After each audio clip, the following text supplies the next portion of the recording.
Tubaniriza nnyo nate ku program Uganda y'enkya era mwe balegobera mukutu gwaffe guno nkyayine Honorable Waswalule njaga tutunuulire ensonga ya Honorable Norbert Mao yatutegeeza nti endagaano gye yassaako omukono ba cooperation agreement ne National Resistance Movement wano Yoweri Kaguta Museveni ebintu ebyo Honorable ajja kunjawulirawo ekituufu Norbert Mao mukago yagutta naani na Yoweri Kaguta Museveni na NRM era ebigendererwa bye baliko bye bituufu binatwala Uganda mu maaso oba abantu bana babiri mu maaso kansooke tutandikirawo Honorable ensonga ya Norbert Mao n'ekibiina kya Democratic Party kansooke mbuze mbadde nkumanyinga owa DP okyali wa DP ekirujja kituuka n'amalida n'akanisa nga tutegedde oba ne DP gye twogerako nga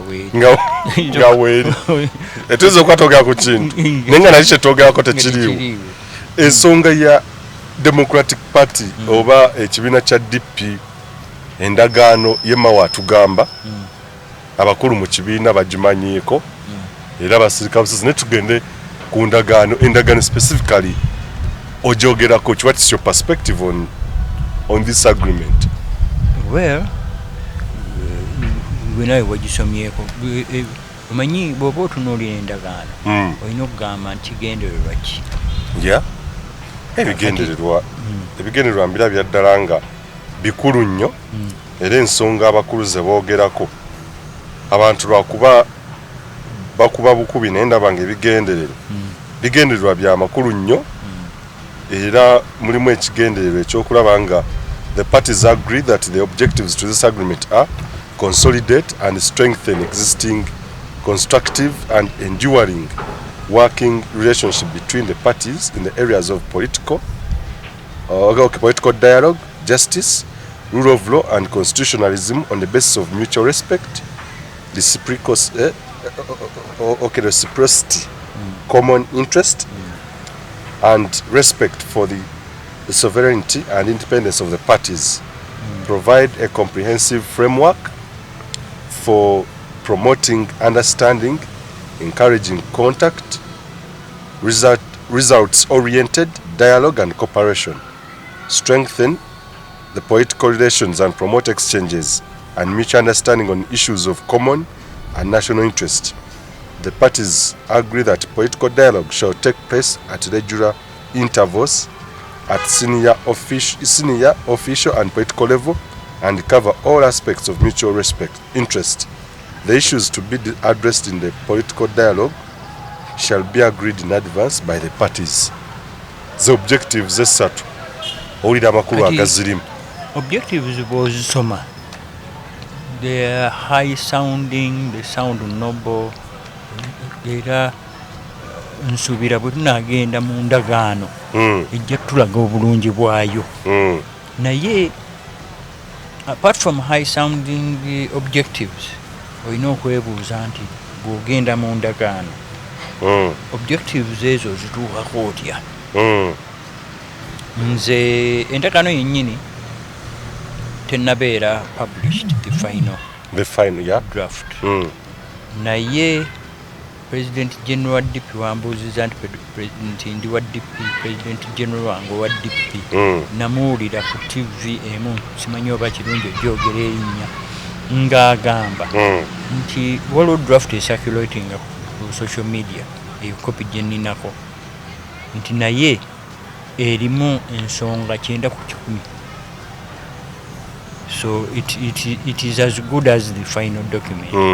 Nenga tugamba ene leaked ya ate okubeera leaked nankanisinga teyali leaked olina okwebuuza omuntu bw'osayininga endagaano ate n'ogisayinga mu public ate n'ogaana public okumanya ekiri mu ndagaano oba lwaki oba ossaako omukono mu public ni kirungi nti yagiriikinze yatuyambye yalimu akademokrasi akagamba nti yes abantu bategeeze ensonga ezibakwatako nje namba emu. So ensonga esooka ku ndagaano lwakubanga eri signed mu public but it is a secret document up to today. Yes. Why is this secret? Lwaki endagaano eri secret rather than public and eri signed mu public? Ayogedde to objectives ziri noble. Yeah. Need to gende mu how do you achieve those objectives? Tuyinza okugenda close by close. Close 3 negamba etya. Okay. Kuba esooka adda baga nti to consolidate and strengthen Close 3. Strengthen political relations and promote exchanges and mutual understanding on issues of common and national interest. The parties agree that political dialogue shall take place at regular intervals at senior official and political level and cover all aspects. Kyosoma kintu kirala. The objectives, Sebo? Nedda. Ngambi close 3. Okay. Close 3. These are the ones now to implement those objectives. The nature of agreement, Yes, the Democratic Party agrees to cooperate with the National Resistance Movement in supporting the overall governance agenda and supporting parliamentary votes on matters of confidence and supply for the full term of this parliament. In addition, the Democratic Party will support the National Resistance Movement government on procedural motions in the House and at select or sessional committees on the terms set out in this agreement. Akati eyegamba nti DP ejja kuwagira NRM mu parliament ne mu bukiiko bwa parliament. Yes. Si bwegamba? Tugende mu maaso, tugende ku clause number 10. Number 10. The National Resistance Movement government in turn commits to working constructively with the Democratic Party to advance the policy goals set out in this agreement alongside NRM's policy program. The NRM government undertakes to consider for incorporation the broad policy objectives of the Democratic Party outlined in its manifesto and annexed to this agreement. The operative word is consider. Wali mu clause 3 DP ejja kuwagira ebiteeso bya NRM mu parliament mu kikole gwa parliament ne mu bukiiko ne mu procedural motions ejja kuwagira. Mu clause 5 NRM jo ejja kulowooza ku birowoozo bya DP ejja birowoozaako. Si kyegambye to consider. Tugende mu maaso clause 11. Clause 11. Boba yawaddeyo tujja kuwagira ebya NRM. Bo bali bajja bali bamaze bo bakikkaanyizza. Bo bajja tulowoozaako. Tugende mu maaso clause 11. Clause 11, okay.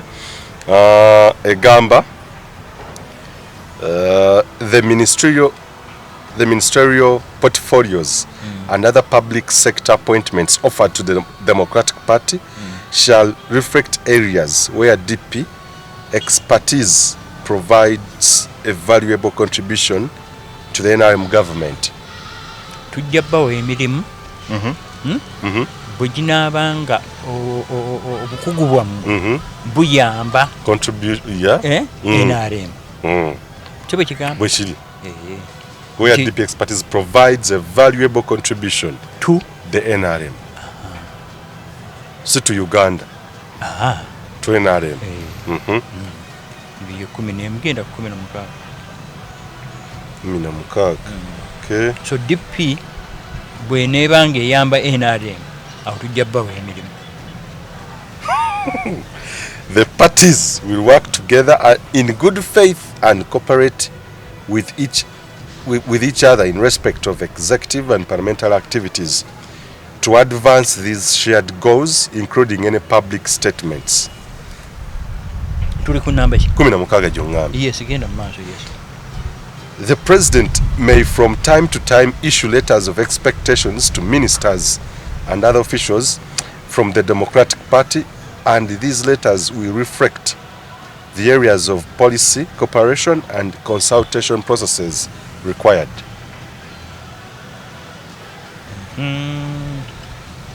Ogende ku 17. Beyond these stated areas of cooperation, it is also the government's intention to work with political parties from across Parliament, including the opposition, on issues that affect our democracy, including the recommendations of the Supreme Court on electoral reforms, recommendations made to the Legal and Parliamentary Affairs Committee on constitutional reforms and the length of parliamentary term. Kakati, clause 16.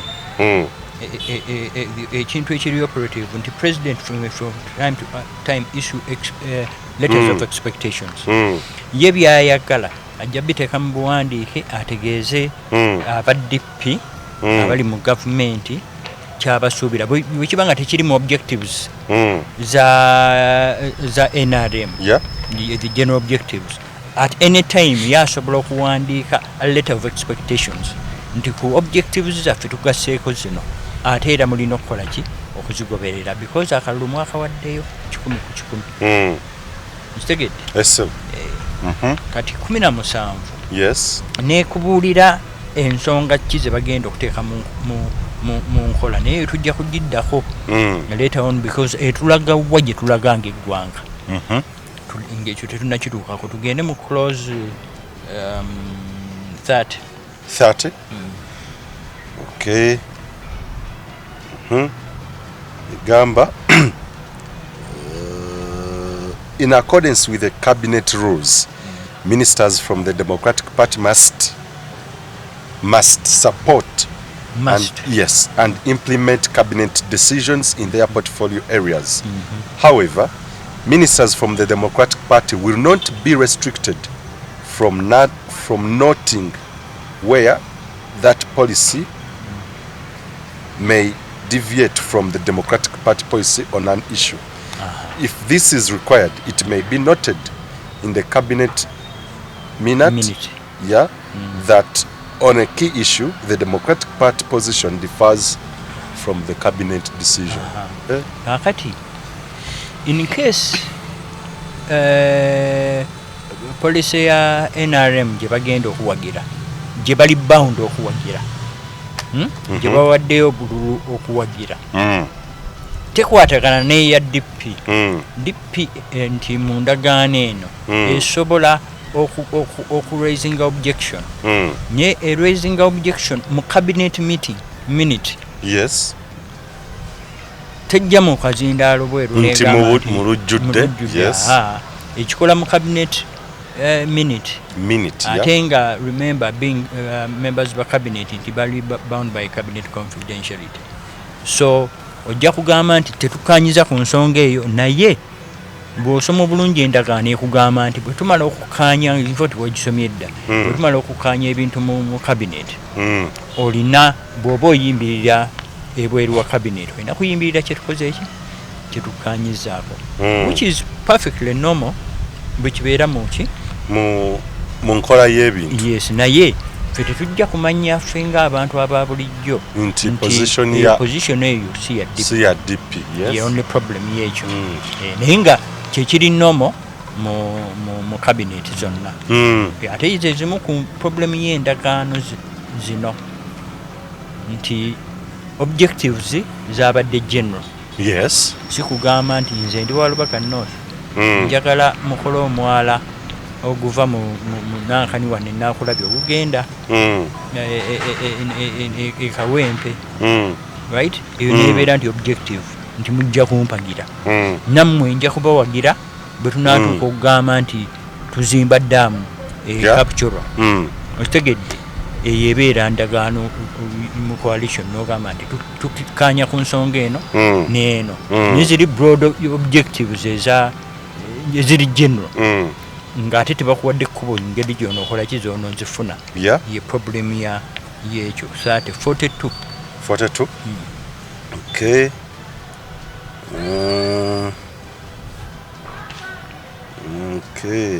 tiziri wansi eno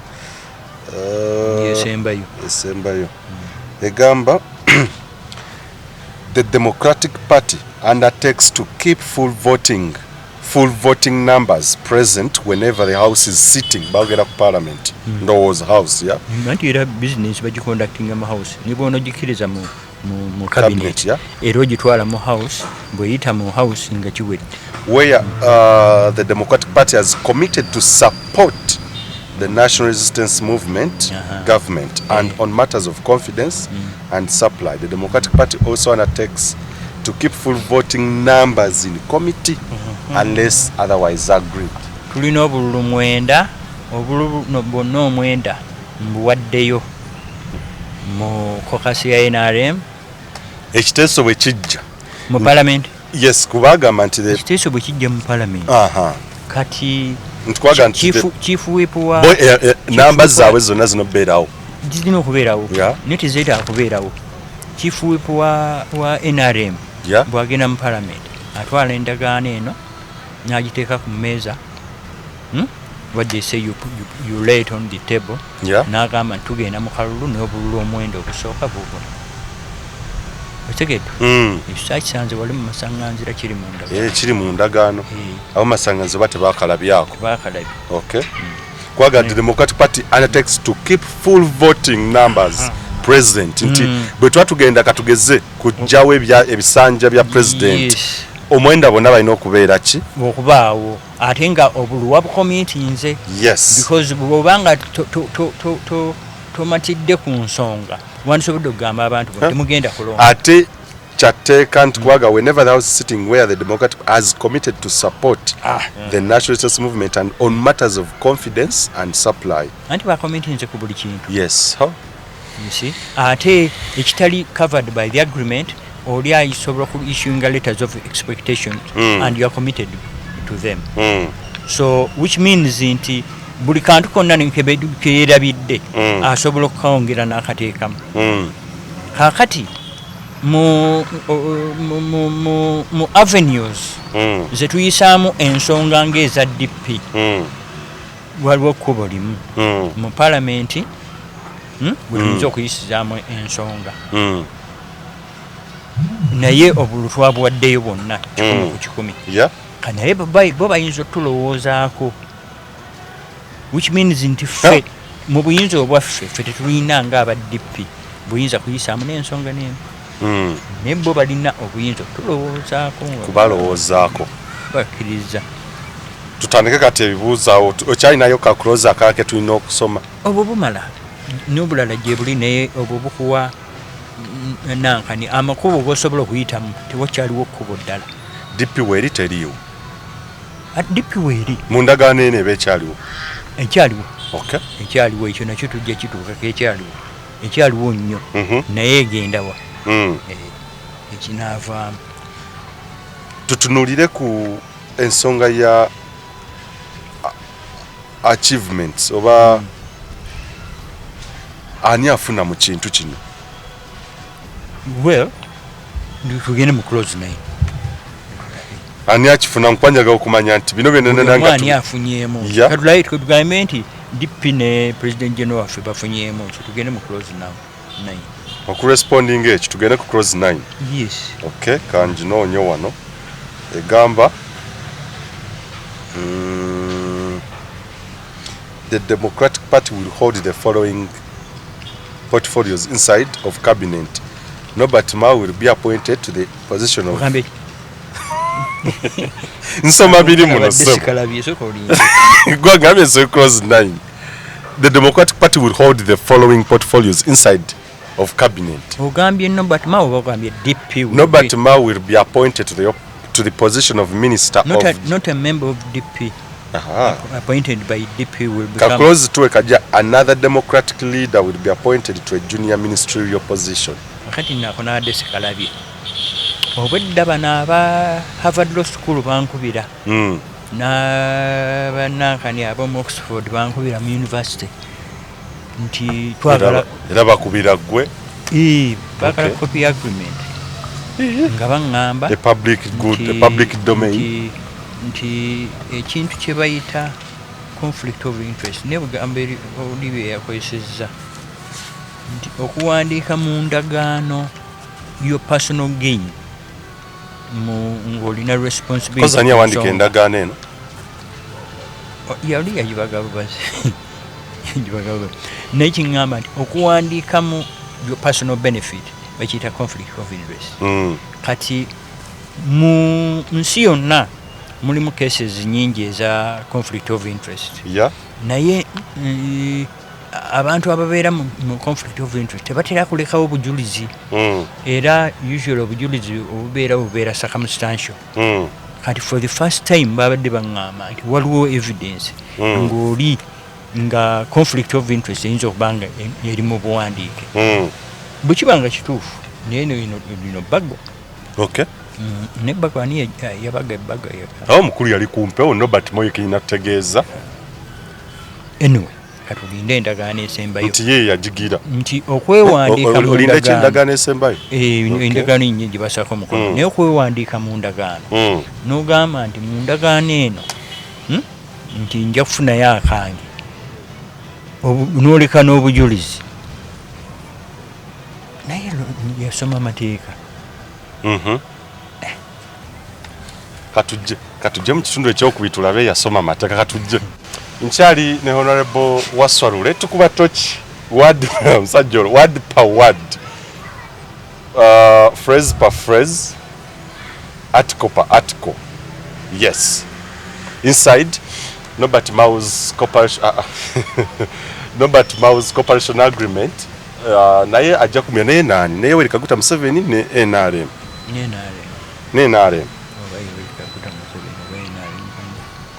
Ngenda mumaaso.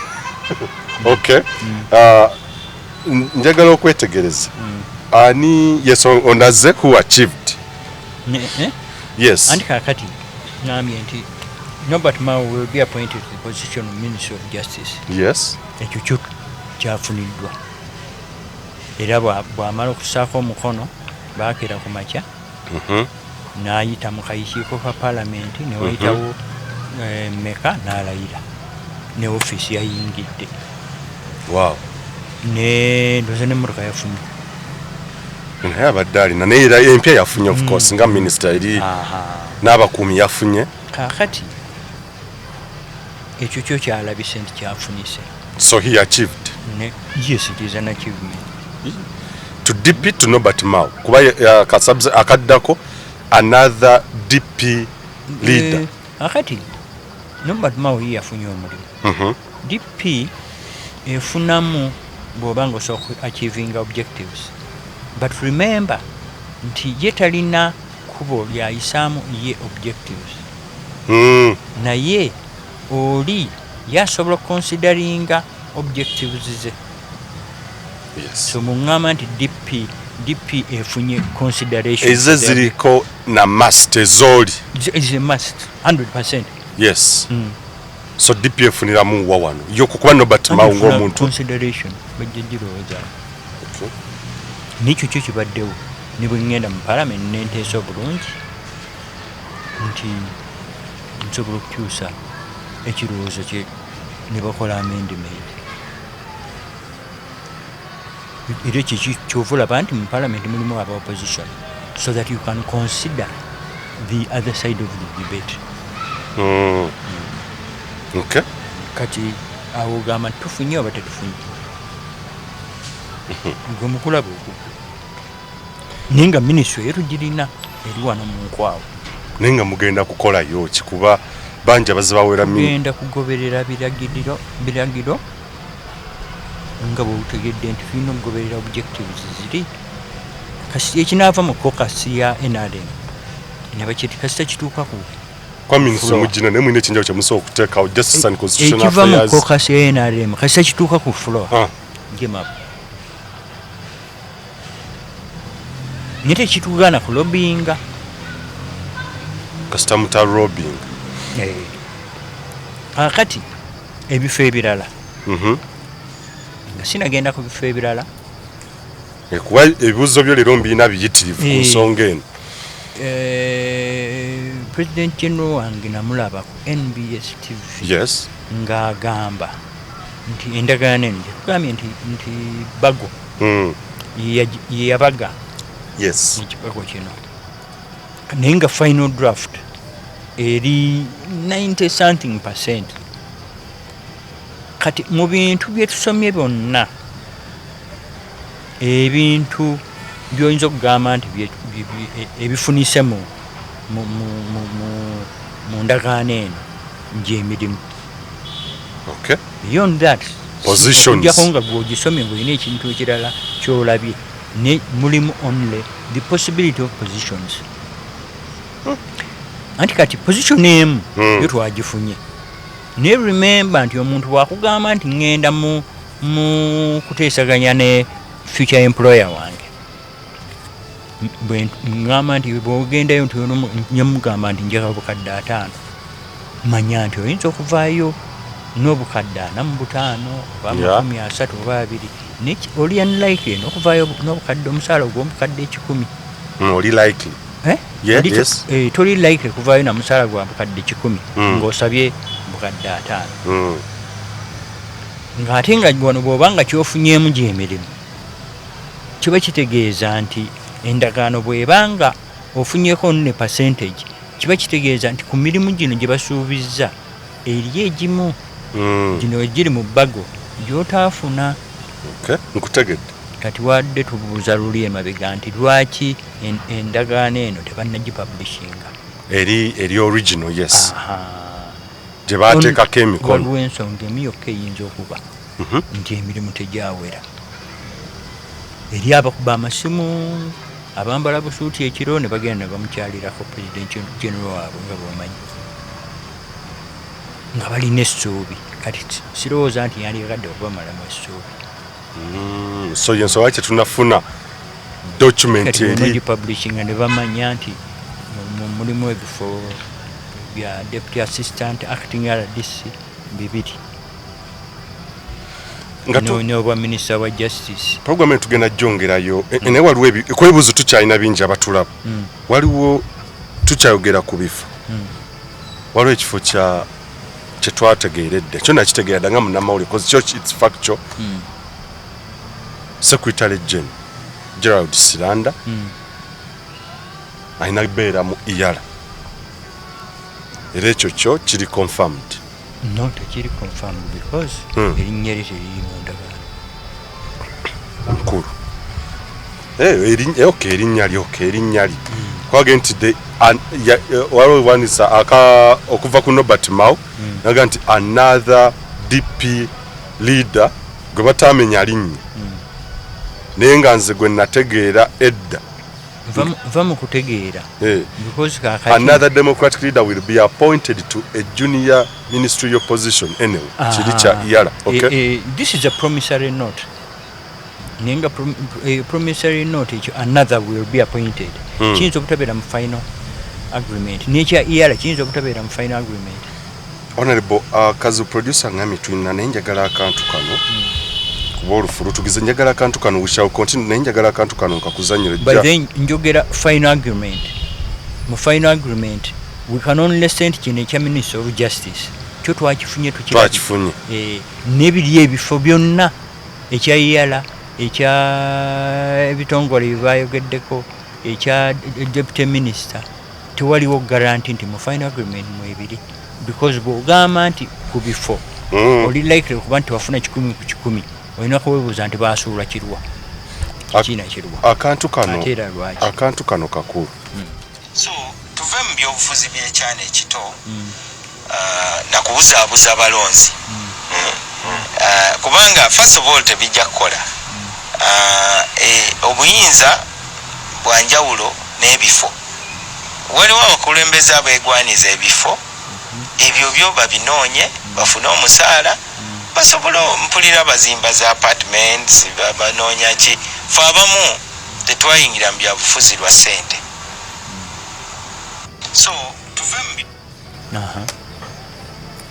oba tutandikira abaddaani ayogera ono senkaggali wa kibiina kyo yo kyakiwagira sebe no interview nagikwenda kusoma ezali mukaaga oyo wa Pride Theatre oyo tayinza kuba Nobert Mao Jose njagala abantu bano balaga akantu kano so kazooming abantu bakale bulu nnyo sigamba nti nja kateeka honorable oyo sebo mumanyi oyo anti kati unaomanya ebya national theatre bagira ne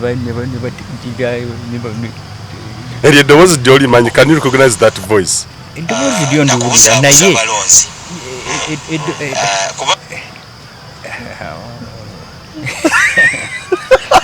oba tutandikirawo honorable eno interview nze najjeeko yaga omukulaga nti bo tebanoonya bifo, waliwo abanoonya ebifo wala banoonya ki naye tali mu abo. omanyi ekikulu the objectives nti ozifuna otya. The problem is ekibuuzo leero kiringa ekyagala okugejjako sebo nkigezze ekyo katujje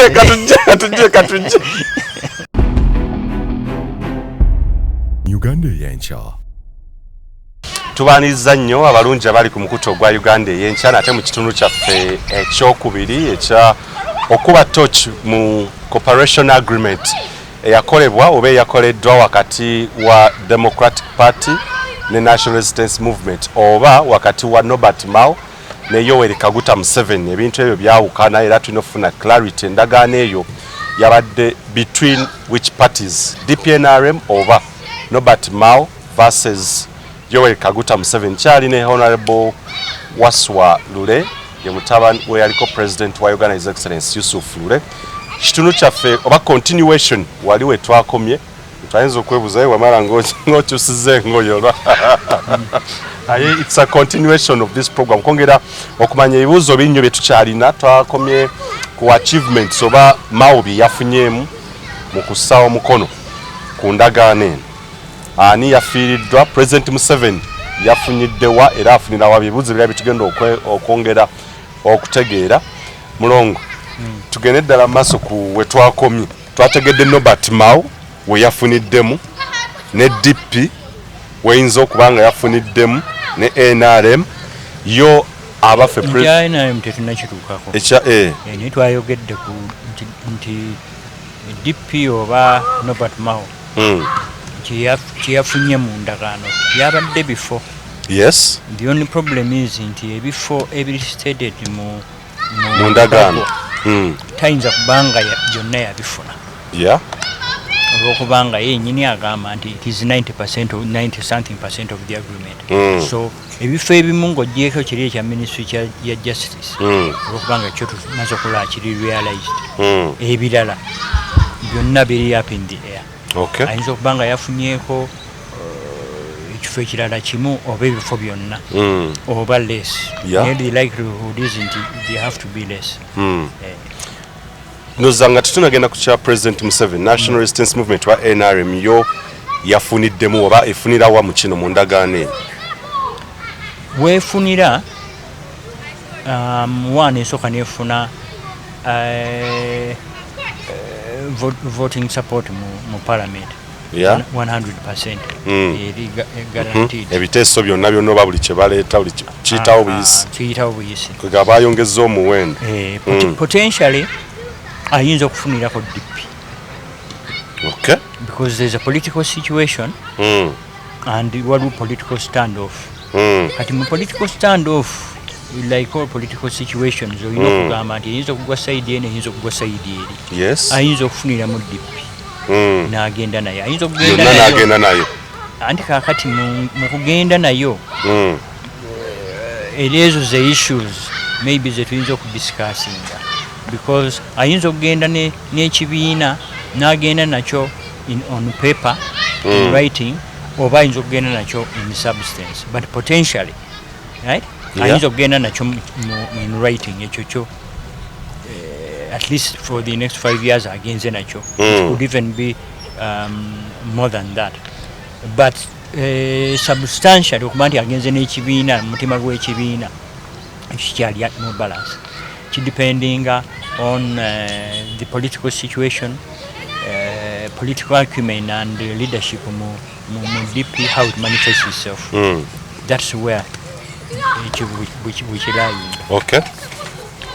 So ekyo kyafunyemu ensonga endala zafunyemu ogenda mu clause 17 wa NRM clause 17 zafunyemu NRM President Museveni ati kakati be bamukozi yeyawandise yeyasayininze ekinanka beyond this anti n'aba NRM ekibiina bamanyi babadde bategedde ebigenda mu maaso.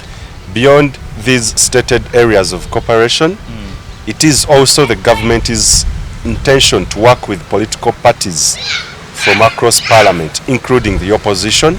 Soko komaawo okuba nti ekyo bakiwandiika mu ndagaano ya DP ne NRM kiba kikulaga nti Mao abadde mutwe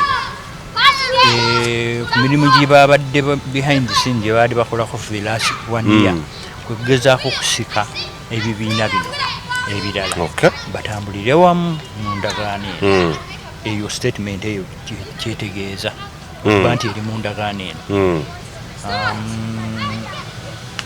Kati beyond that kiki beyond these stated area on issues that affect our democracy, including the recommendations of the Supreme Court on electoral reforms. The recommendations of the Supreme Court zibadde outstanding. Zibadde outstanding nti Supreme Court ezenge kola recommendations za electoral reforms. Tebakolangayo ne recommendation eno bagiteeka kati eringa sweetener gyoteekawo ebibiina bino bibadde byagala reforms kati tubadde chance okola ki okufuna reforms. That is the yeringa bait. Mu reality ebeera nga bwe twali mu Constituent Assembly bawandiise ebbago lya bakuŋŋaanyiza ebirowoozo by'abantu ne bakola ebbago lya constitution naate be batadde mu bbago si ebirowoozo by'abantu ng'ate olina okulwana okulaba nti obikyusa ate oddeyo ku birowoozo. So waliwo kaswite naawo nga kabeit oyingira mu kitimba naye nga it's not a guarantee nti reforms nga bwe bazigamba nti zezijja okubeera eyo ebeera sweetener ngenda mu maaso. Ku 17 recommendations made to the Legal and Parliamentary Affairs Committee on Constitutional Reforms. Yes. Akati mu recommendations ezo bwe nzijjukira obulungi era ky'ovola nti bwe weetegereza ebintu tebibeera spelled out. Ne mu recommendations ebaali batutteyo eriyo group ya NRM eyatwala ebirowoozo mu kakiiko ka Parliament ng'egamba nti okukyusa okulonda kwa president kuvenga ku adult suffrage kugende mu Parliament. Yes.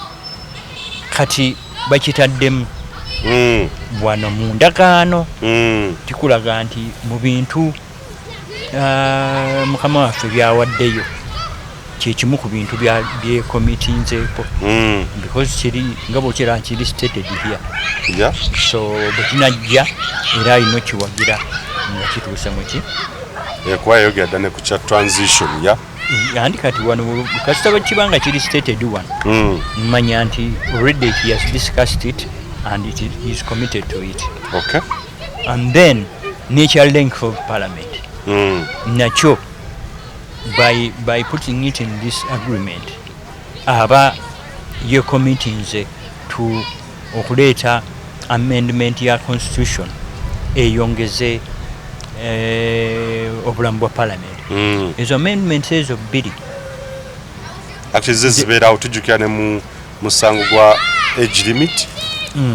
Constitutional Court is it yes Constitutional Court eryoka ekikube oba court yes the Constitutional Court ekyemyaka 7 gye baali bataddemu anti kati bakikomezaawo. Kati bwe baba bakikomezaawo ne bakiteeka ne mu ndagaano manya nti eri mu kooti kubajjukira no Minister wa Justice and Constitutional Affairs eno saidi eno eri covered naye eri mu kooti eri ekitereddeyo. Sijja kusonga engeri gyekikogera ku balamuzi sijja ku enumerating further than that naye nga ekirabika nti okuzza ekiteeso kye baali bagobye kooti yali egobye ne bakizza balina some certainty nti kiyinza okuyitamu ku mulongo. Tuyinza okulaba emyaka 7 president 7 ne parliament 7. Well bw'oba osobola ojja kubeera nga omusajja gwe najjako chepe w'amagye namusaba namugamba nti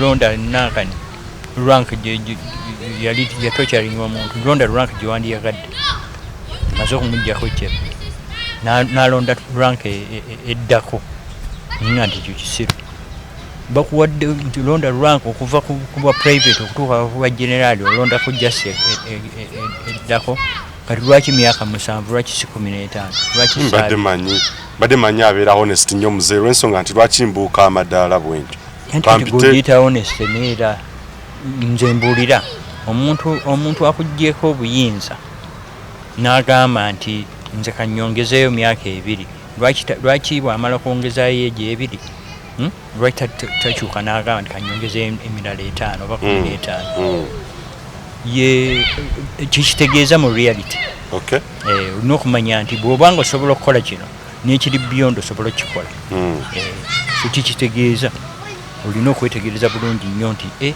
kiki ekigenda mu maaso and what could potentially come out of it. So most likely ekyemyaka ekyataamu ya parliament. Yes.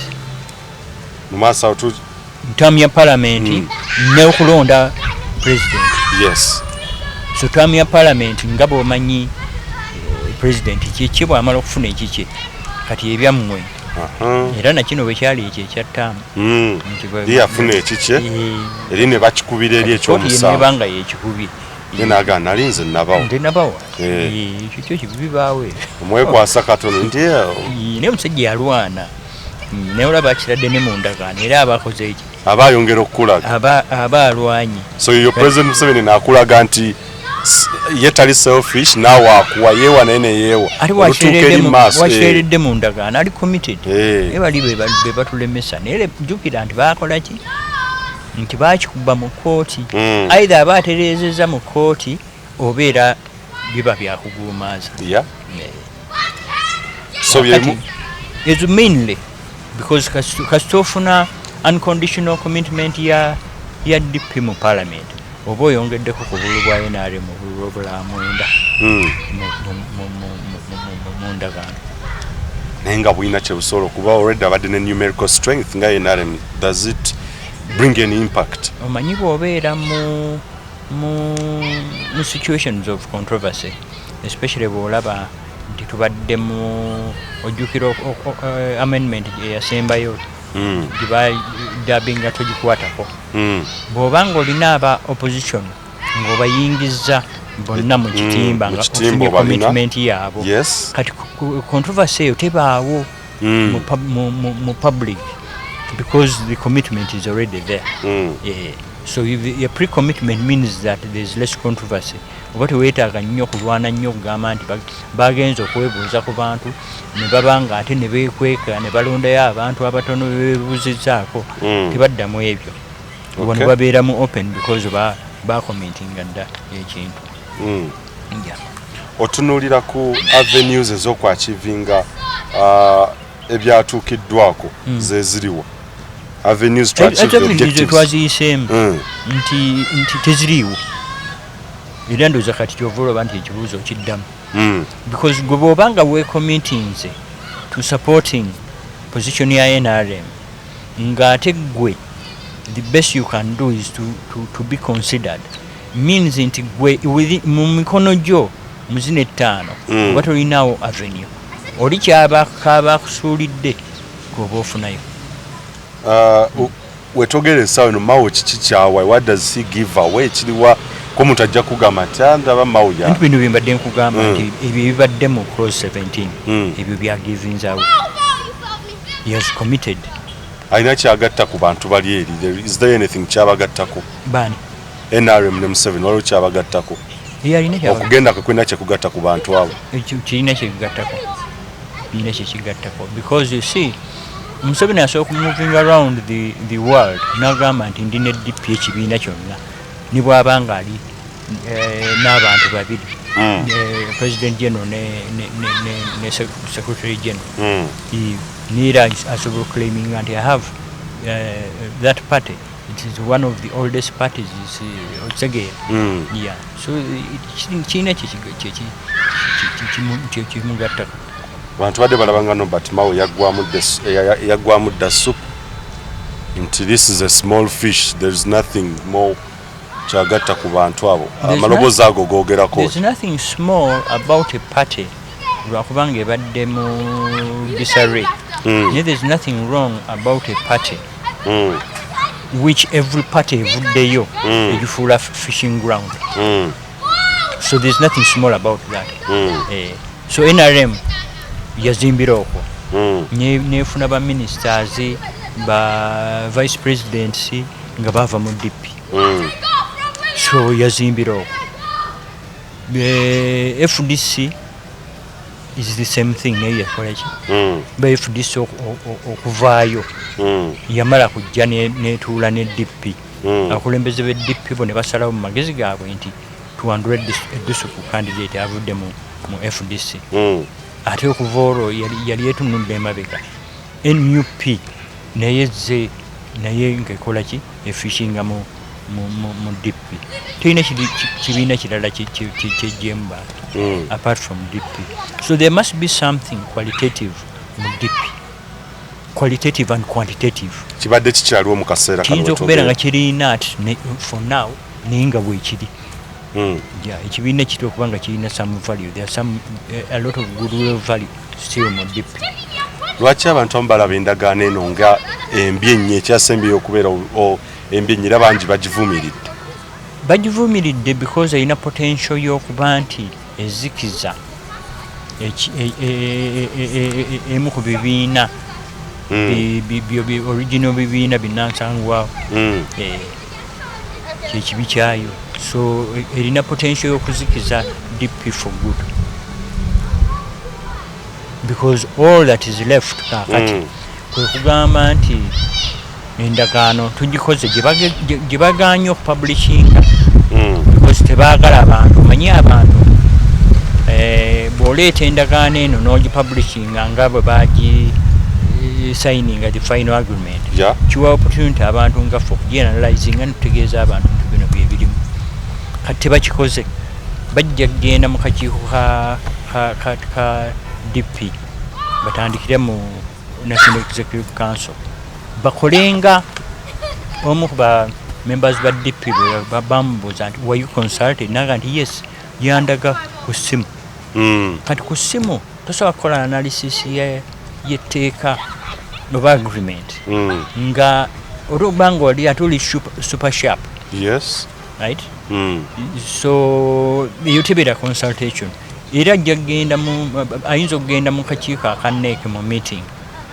n'ambushinga abantu n'ababuulira objectives n'atababuulira good points with it. That's why it has been important nti this agreement should be analyzed abantu bagende mu meeting nga balina kye bategeera baleme kugenda blind. Naye nga baba basigadde mu Democratic Party, did they understand bineeno nga bw'obyogera kuba ggwe endabye discussion yaabwe simanyi nawo nkyobadde ozigoberera. I feel like they didn't comprehend bw'oba balaba they understood. Unfortunately it's not only a member of DP ne mu ngamba basigadde mu DP bonna nti abawagizi ba member baani bonna ngamba nete kikoma ku bawagizi ba DP ne ba members n'abantu abapozinga nga abakulembeze.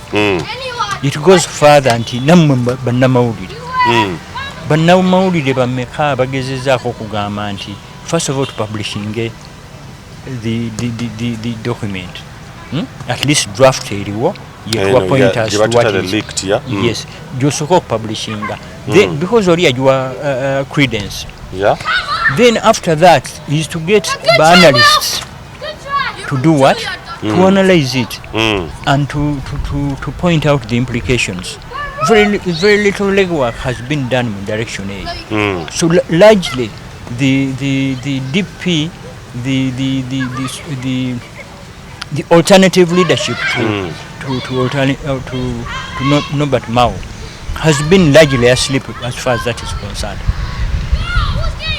Because you see, by disseminating this, you can also educate people as to what is going on and the impact and how it is likely to affect them. So naye yandibadde potential avenue of counter attack ni bali Okay.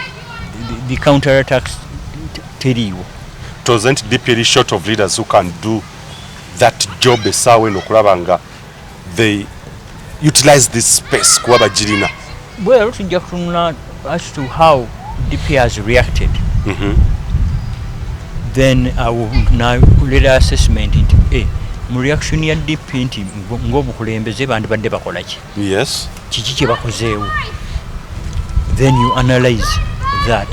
Then you say nti by that tuyimiridde tutya ng'aba DP. Because you see mu crisis yejjayo leadership. Yes, yeah. Yejjayo abantu abalina vision. Have they emerged? Have they managed to take control of the situation? DP ebadde mu political doldrums. Bw'obeera ne crisis kakati ng'eno and the focus of the whole country is on you, that is the time to revive the party. But it needs people of vision abasobola okulengera distance eyo ne bagamba nti tubadde tufa naye tuyinza okukola kino oba wano tufunyemu bulungi tutambule bwe tuti. But olaba nti waliwo nga a standoff nenge eri stalemate, side eri quiet neno side eri ki Quiet, yeah. eri potentially eri quiet mu political reaction. Va ku bino ebya ghetto politics, but I'm talking about real politics. Real politics si kyekimu ne omanyi nti tulina problem mu bibiina nowadays nti, and it has taken over, it spans across. Kyatandikira mu FDC n'obukulembeze obwa FDC obwaliko si buno buliko, nekijja mu DP nekigenda ne mu NUP nti we have got very many foot soldiers playing at generals, pretending to be would-be generals. Yeah. But now the work of generals has come. The foot soldiers are olabira nti they are lame ducks. Nti they have been unable to rise to the occasion. But it's now for the real leaders okukola ki okuva era bwe tutunuulira mu DP ne tugamba nti where are our potential leaders mu time of crisis nga ffe abali abadde abakuze mu nanka mu kibiina abatunuulira nti baani abanatwala ekibiina forward. Yes. Bwe tukolera assessment nti yes baani abalaze leadership skills, so even that we can look into that. Abaliwo kakati the likes of Singinya Sebama n'abalala abasigaddewo kuba gwe tukutwala nga omuntu agoberedde ebyobufuzi ebbanga ddene era bangi bye bakuyigiddeko. Omuntu yanjagadde okumanya kiki kye bagwanidde okukola kati birwa balina okukola okulaba nga DP ekibuzo kiki twebuzibwa ddala kituufu ekyali functional n'okutereeza ekibiina okutambula. Mistake gyokoze ya mentioning a name. Tuve mu personalities. Okay. It's unfortunate in personality egiyo ayogeddeko nti ekintu ekyandibadde ekya leadership yali unilateral to declare unilaterally and he's the interim leader. Unilateral ng'omuntu omu kati example of what to do and what not to do. Naye later on kirabika nti baatuula somewhere and they formed some sort of a unit or incorporating various people which is supposed to give guidance to the party. Naye ekibuuzo ky'obuuzizza nti ekibiina kyandibadde kikola ki? Kiki balina okukola ekibiina yesu okukikomyawo waggulu? Right now kakati it depends who is which side of the fence you're talking about, because eriyo the side ya fence ya Norbert Mao bagenza mu cooperation agreement. Nabo balina political moves ze bayinza okukola. One, they should recognize nti they have gone into a bad deal. Despite all your claiming anti drafting, but recognizing anti it's a bad deal, then you still have political action that you can take to ensure until you improve the quality of the deal that you have gone into. And where does the political muscle come from? Political muscle can come from the fact that one, because it is a bad deal, and probably this is the reason why it's not even published yet. Until you can decide to either to walk out or threaten to walk out if you don't amend that deal. Because n'abantu abalala kakati abatunuulira ddiiro eno beyandibadde aleeta bayingire mu deal batunuulira nature agreement eri signed. Nti if you are expected to go into any form of cooperation agreement ngate you're giving away all your powers, then what do you gain out of it if all you're giving away is your voting powers and you're getting nothing back? You see? So abalala bali unlikely to be induced to join that agreement. So yenga Mao n'abantu bagenze nabo balina ku recognizing ekyo ne bagamba nti oli nga bwe yali atumye ku mulimu guno ogw'okugenda okuleeta abantu bano, which pointing out nti obuzibu bwe tulina ya nature agreement gye twariikinga. Nti yes bw'ogenda okwogera nabo bakugamba nti yes ebifo wagaba naye obuyinza bwonna bagira ki? Bw'ogamba nti obuyinza bwonna oba obutwala, and they cannot negotiate ne bagamba nti kati ensonga eno n'eno tugiteeke mu agreement nti at least ffe nga abandi joininze naawe nti tuyinza okufunamu ensonga zino nga ziri guaranteed mu agreement. Also it's a guarantee from your side as this side has guaranteed it itself, and that's where coalition agreements normally bwe bazikola nti otula n'omuntu n'ogaa nti nze nina objective eno, not the wishy-washy ones nga zino nti we want a smooth transition. Yakwamasa ngenda kubuuza cooperation agreements, the contents biki ebyandizibaddemu anti ebyo kati byenjogerako nti cooperation agreement is they use the word cooperation agreement, but it is in a de facto sense it's a coalition agreement. But it's a coalition agreement that does not stipulate specific objectives to be achieved. It has wishy-washy objectives. Yes, we want a smooth transition, but how do you get a smooth transition?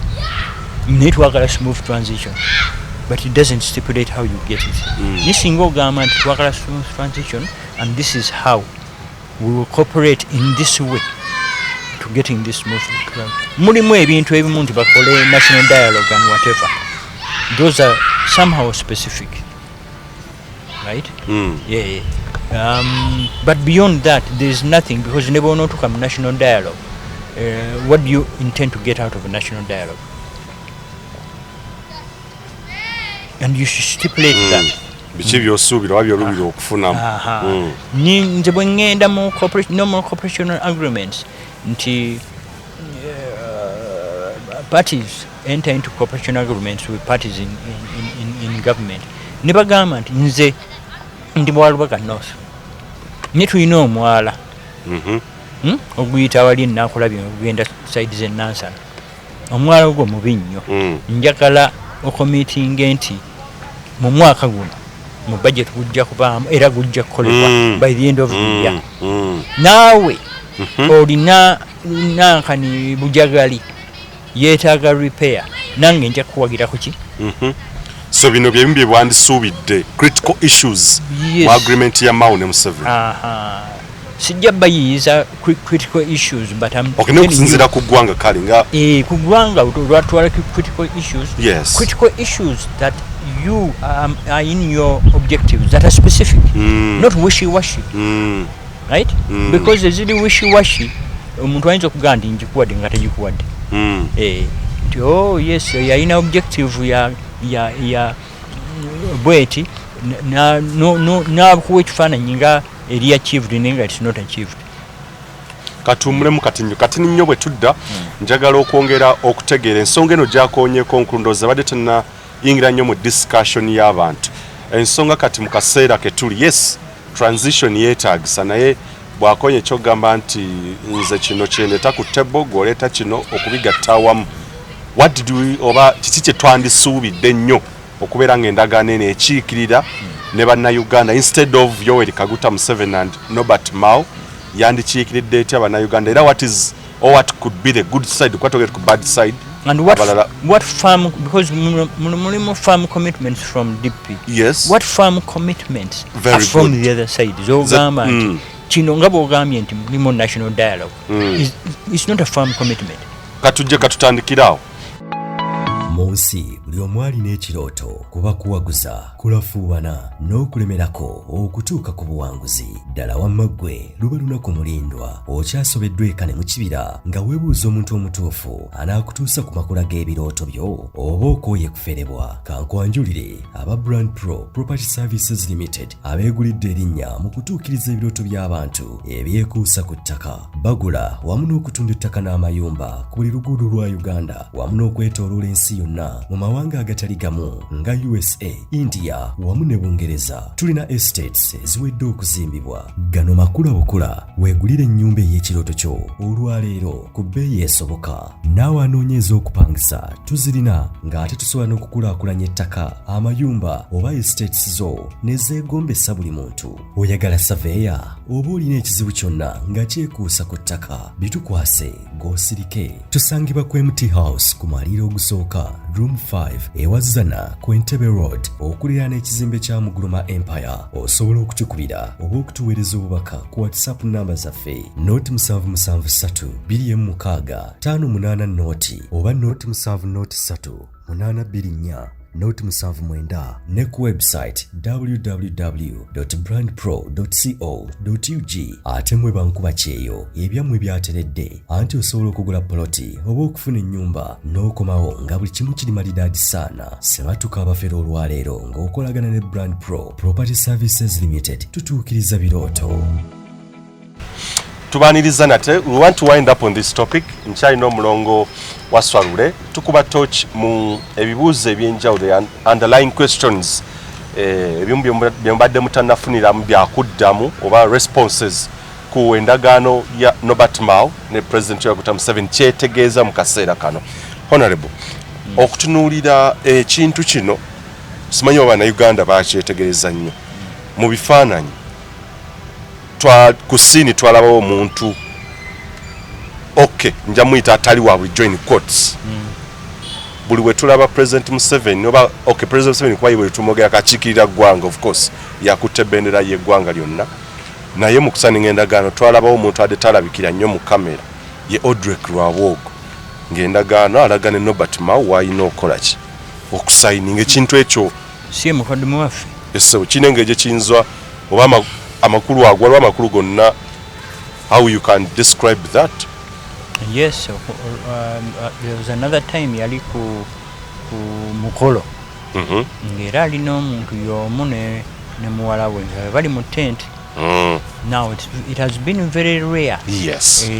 Bogenda mu historically nti amixinga national politics over national issues ne family issues, but the incidents erabika nti egenda yeeyongera for some reason. I've noticed that before. Wandibadde weebuuza nti endagaano ya kibiina because it's between the NRM DP, yeah, and the Democratic Party, yeah. Who would be the legal mogul wa NRM yandibadde akola ki kuba Sirwany Notadong yaliwo owa National Resistance Movement. Notadong is Secretary General. Yes, anti kati ngamba nti ne Gerard Siranda ku DP jaiteza DP Secretary General ne NRM Secretary General. Kati tulaba face eyokusatu gye twali tutasuubirawo eya Odrek Lwawogo mu setup ya leadership ya NRM. Very good. Yes, it is worth noting. It looks anomalous But then you begin to wonder where are these things grafted. Some sort of indication. I can't tell more than that, but there is an audit. N'abantu abali mu NRM ndabondooza beebuuza kiki ekigenda mu role chera gye ya playing out signing on our behalf. Where were we as NRM? Was this thing, is this an NRM DP agreement? Because in fact it works both ways. The question NRM bayinza okuba beebuuza nti eno ddala ndagaano yaffe ya NRM oba balina kugizaayo nayo mu NRM bagi ratifying. This because you see it's also crafted by may have been crafted by people who are not considered to be mainstream NRM leadership. NDP also raises the same question marks. Abantu aba DP baamanya tebaamanya. Were they party to it? Yeah. There are people who confess to have been seen, to have seen something, albeit over the phone. Yes. Nayenga was how many people were privy to what was going on in detail or even in all those analysis is very important. One day it will come out. Do you think Norbert Mao will ever regret okusinzira ku byetogedde bye nayinza mu maaso eyo okubeerako nekye yejjusa okuyita oba okuva mu ndagaano eno? Kiva ku kikyanaafunamu. Because despite you can have a bad agreement and still have a good conclusion. You can have a bad agreement, and of course the likelihood is if you have a bad agreement is that you can have a bad ending. Yeah. But remember, agreement or no agreement, there's still the political arena. And nibobango olina agreement, political arena naye erina influence how you play your politics. So endagaano eyinza okuba nti erina kyekuwa nigwe nga politician n'obanga olina political muscle. It will be up to Norbert Mao to rise to the occasion. As the other side nabo abamu opposing, nabo it's an opportunity for them to show their President Museveni atunuliddwa nnyo nti endagaano zaamenye empitirivu nnyo okutandikira ne ku 10 points program. Waliwo possibility yogamba nti ku mulundi guno enajja giteeka mu nkola era grounds kyeziraga nti akuluna ayinza okwawukana ku kyabadde. Kati 10 point program n'ebirala endagaano ezo ayinza okuba nga yazimenya because one yajja ng'alina confidence y'abantu, or the organization did have the confidence y'abantu, and then typical of Ugandans, they gave him power. Yasabanga nti munzikirize nkole bwe nti nkole in your name, and they gave away power. Twagenda mu constitution making process. For example, Mengo was promised certain things, so they also suggested that the people who could be seen to be representing Mengo to give away, right? And what they got in return is era nakyo okiraba nti yes, the problem ya power is, especially bw'oba olina benefit ya hindsight, is what you give away and what muscle you retain. And that's why it is important to analyze these agreements. You may use political power to make some achievements, but what you give away mu kuteesa ne mu ndagaano is your strength or your weakness. And in this particular case, bw'otunuulira endagaano eno, it is not an endagaano eraga strength from the side of the Democratic Party. It puts it in a position of weakness. Abantu abali opposed to Norbert Mao kuba waliwo abatakkaanya naye ku kyakoleddwa. Political arena oba space abalekedde kwegamba omupiira it's rolling for them. Aba bali opposed abaga nti afe tetukkaanya na kyewakoze naki. Bwabuzi ki bw'obaawo era what do they have to do now? Bwabeerawo crisis, the national focus for a short while is on what is going on in that crisis. Era olaba nti all the national media and everything has for some time has been focused on this agreement. During times of crisis, leadership, if it is there, emerges. And when that leadership emerges, you then try to evaluate the efficacy of the leadership. Mukese eno, without going into too much details, there has been reactions from people who oppose Norbert Mao. Norbert Mao, They have formed various ad hoc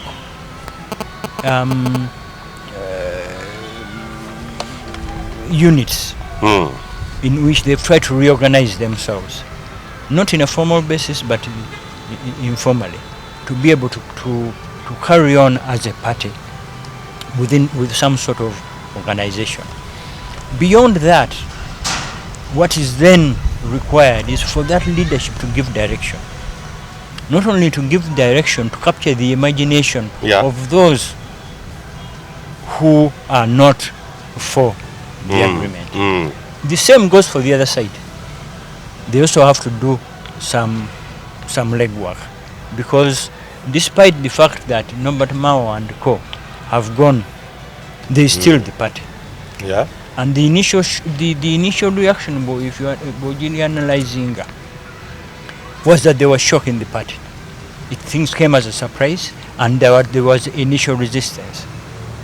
And there were very many people who came out, some whom I know had been with Norbert Mao, and others who were genuinely against what. They all came out saying, "Oh, this is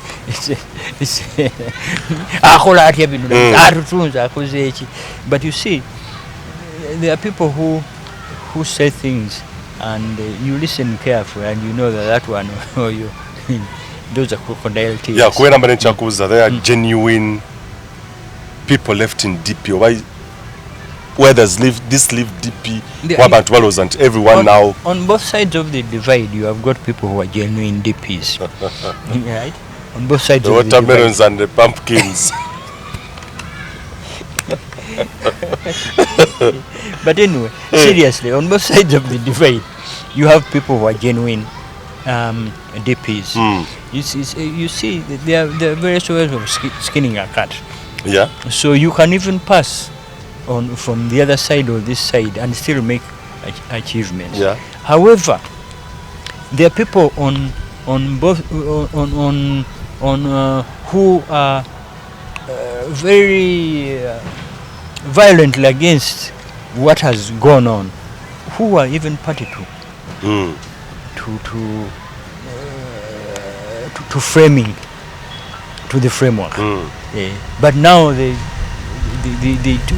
give total disclaimers. It's almost as if they don't know.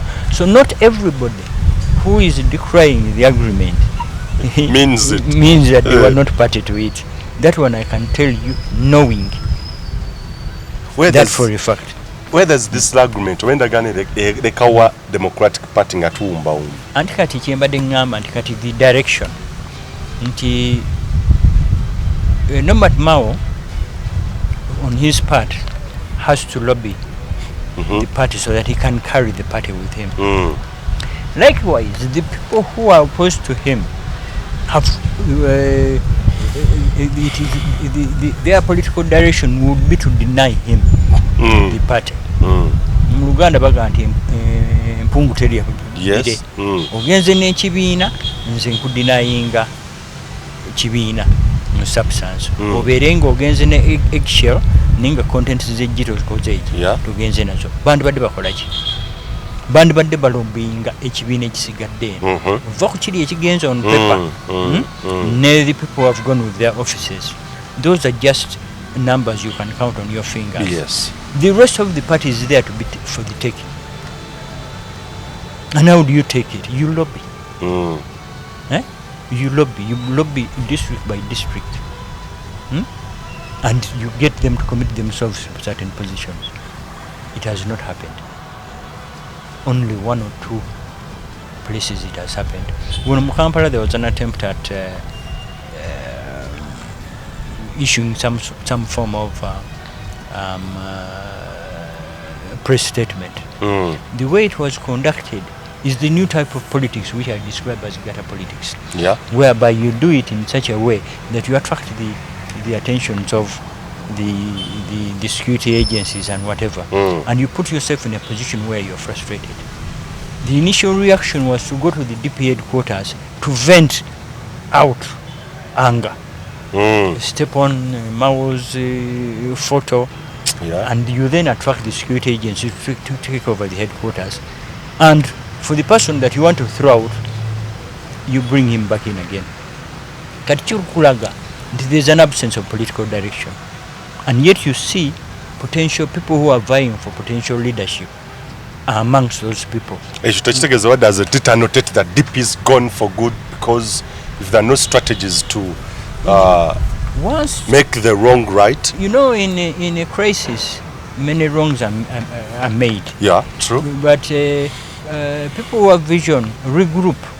Even if you are in a battle and you are soldiers and you are routed, you scatter. But when you regroup, you reorganize and then you can counter-attack. Right? That's the same in politics. You have found when we were in the CA, we were faced with such a situation where our friend Besori Mulondo came and made certain statements which nobody was aware of, right? And it almost turned people, their heads, they almost went mad. But it took a short while. Now people, actually I remember actually leaving the hall for some time, and we met outside the hall with a few people, and we went back in and reorganized. Okay. Right? And you could see, if you go back historically, that yes, even despite that, it was a big shock, right? But there was a counter-attack, and we were back on the initiative. The same here with DP, is that there could be a counter-attack, and once they regroup, they refocus, they know what to do, and then you can see the political game would play out. For the betterment of DP, would you be a part of the reorganization or the strategic planning of DP to see that it flourishes again? I'm not looking for a job. Being a part, as part of DP, I will not disclose what role I play behind the scenes. Nengo chali wa DP. Ochali wa DP. I think ngakugamba kingamye nti ngo wa DP. Sijja ku disclosing a role again playing behind the scenes, because it would be a breach of confidence. Tujja kutandikirawo olulala naye ebibuuzo bicha. Buuziza ekyo ng'olowooza nti DP nti ebadde kiyadduka yalina gyegenzo baki. DP kino noza kyayongedde okukakasa Beti Namozi Wachekechagala nti oyo Mao wa nsujju, kungulu kunalaga wa green ne munda wa yellow. Nozo kyakakasizza bino byonna byongera okukakasa ebizize bimwogerwako. Well, nze bebigambo sibadde historically party to them. Naye on a serious note, ebigambo ebyo, instead of engaging, babadde bamusongamu nnyo olunwe. Yes, ne bamusongamu olunwe nga balina one foot mu kibiina ekirala, mu kifo ky'okuorganizinga mu DP. And that's one of the reasons why where we are today. Okay. Yes. Why is it nti bamemba ba DP nti decided to organize other parties rather than to organize their own party? Never creating that vacuum. Obukulembeze obubeera gamba nti tulina problem. Let's see how do we solve it. N'okulonda kwa Mao ne bw'obanga tewamuwadde kalulu, tekitegeeza nti odduka mu DP n'ogirekanga nti because you disagree with his leadership. Go into the party and reorganize and see how you can push it in the direction you want to go. Noza President Museveni yasinga okubeera omusanyufu yatugamba strategy yakyagina okulanga bbaye yali agambye 2-2-2 nga opposition eri weekend ndoza akyali ku goal olw'ekigendererwa ekyo wekyo yakyogera naye omanyi nti ekiri kyenkugambye nti crisis producinga this crisis could produce okay you see despite the fact nti President Museveni seems to have gained politically there are still opportunities for people to capture the opportunity and to take the political mantle by the horns. Bone leading at a direction. It's not a guarantee despite having overwhelming resources. This was like a dawn raid, you are in disarray and whatever, but there's still opportunity for people to rise to the occasion. Okay. Ye mulongo wa Solule ensonga za Democratic Party unless otherwise nga waliyo ekinaaba ate ekirala kize kuba bikyali bingi tuyinza okulaba yo abalala abacrossinga mu lujjudde olw'ebifo n'ebirala naye omukulu yatutegeeza nti ye Nobert Mao nti taliiwo lwa bifo abaagala ebifo bagende babinoonye naye yaliwo ku lwa Uganda naye ekyebifo.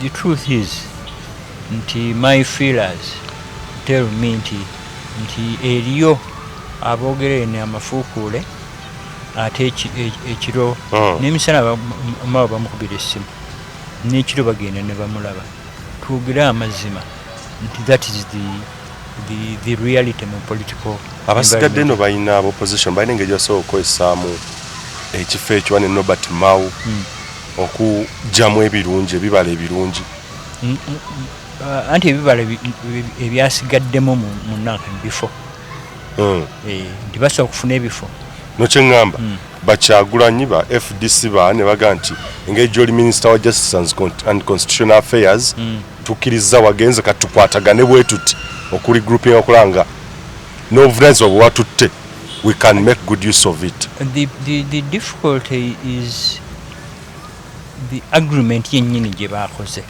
because si nnungi. Okay. That is number one.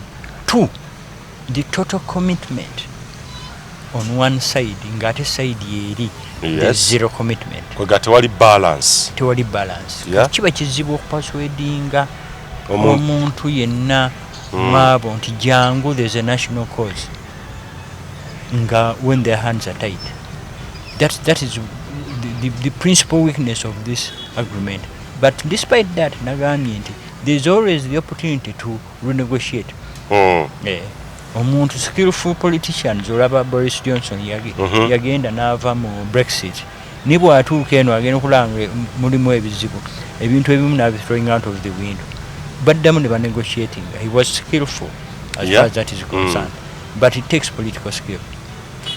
Atakumira mpeera batukumi ate tujja kwetaata omulamwa omulala ogw'enjawulo ogwokya kuba onalubyange nti yakomyewo nga amanda akyaginze buto atusuubira ate omuliro teguubula abasenzi bayinza okugajjako ogenda okukomekkerezanga wanaagakyagingi waweddewo katonda omulungi abatukuumira.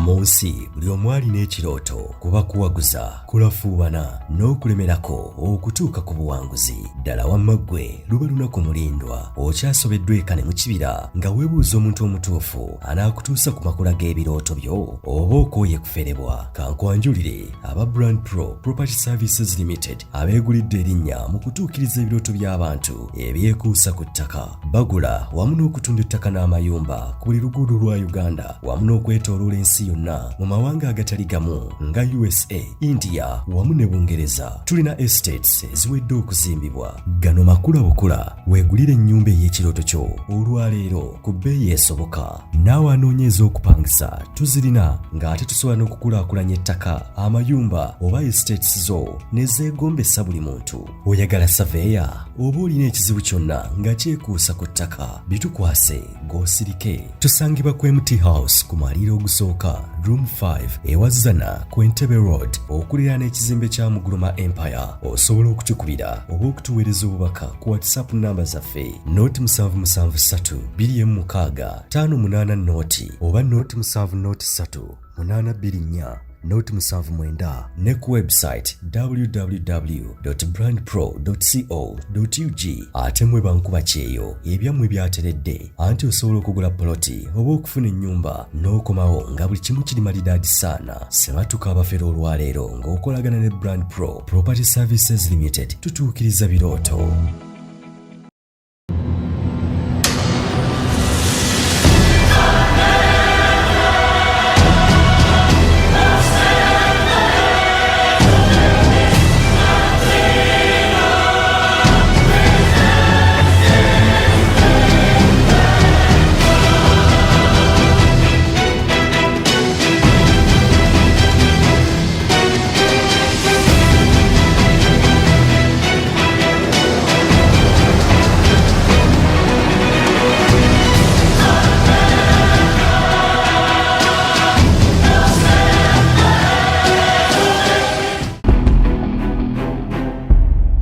Uganda eyenkya